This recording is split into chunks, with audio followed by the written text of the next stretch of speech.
No one was harmed in the making of this video.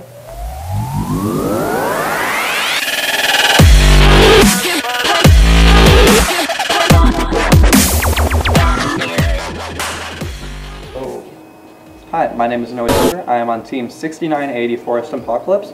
This is my first year and it has been a great learning experience. Here is our FTC video. And I am here to talk to you about our first iteration of our shooter for our robot. We machined this shooter here within a few thousandths of an inch for the bearing holes, and we tested it and it completely failed. So we made a second iteration with lighter gears and other things, and it also failed. But then we created our next shooter, version 3.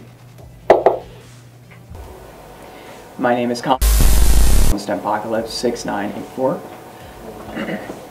and I'm discussing the shooter design. We had decided to use 2 wheels to shoot our rings, in which we initially used gears, metal gears, in order to rotate both wheels at once. But after realizing that the gears are too heavy, and that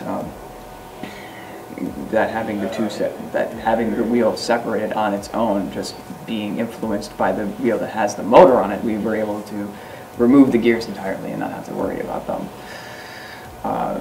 After that, it was very much simply getting it onto the robot and making it work with the intake, which ended up not being as complicated.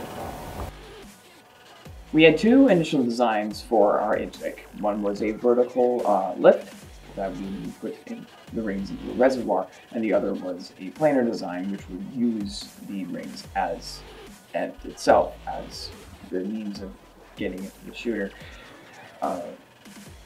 And after figuring that an abrasive belt would work far better than a customized lift mechanism, we decided to go with the planar design.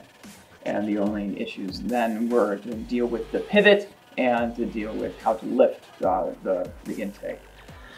And we had thought of putting the rotor on the pivot directly, but after figuring that that would be too much for the motor, we had designed a pulley that would go from the back. Hello, my name is Adrian. I will be talking about the lava glow mechanism. It is driven by a core hex motor with a slight gear reduction.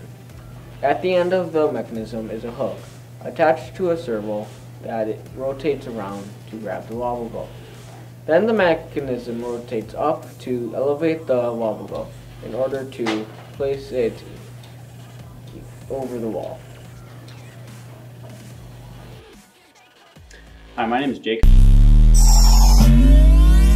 And this season, one of my main jobs has been overseeing the design and construction of our drivetrain. Our drivetrain is a mechanism drive driven by 4 motors. We came up with this idea because mechanism drive is one of the simplest drivetrains that actually allows you to move in pretty much any direction, just making you very, it's easy to manipulate your robot out of the field while not making it too complicated.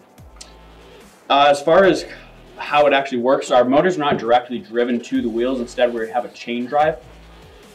This was probably came up with most of the complications with the drivetrain. Everything else went smoothly, but it's very difficult to properly space the chains because even a 1/16 of an inch can really make or break how well your robot is going to function, with being too tight or too loose as far as those chains go. How we overcame that was just redoing the 3D printed parts that held the motors. We probably did it 4 or 5 times, but eventually it came out and now we have a fully operational drivetrain. Hi, my name's Kirsten, and they forced me to edit this video.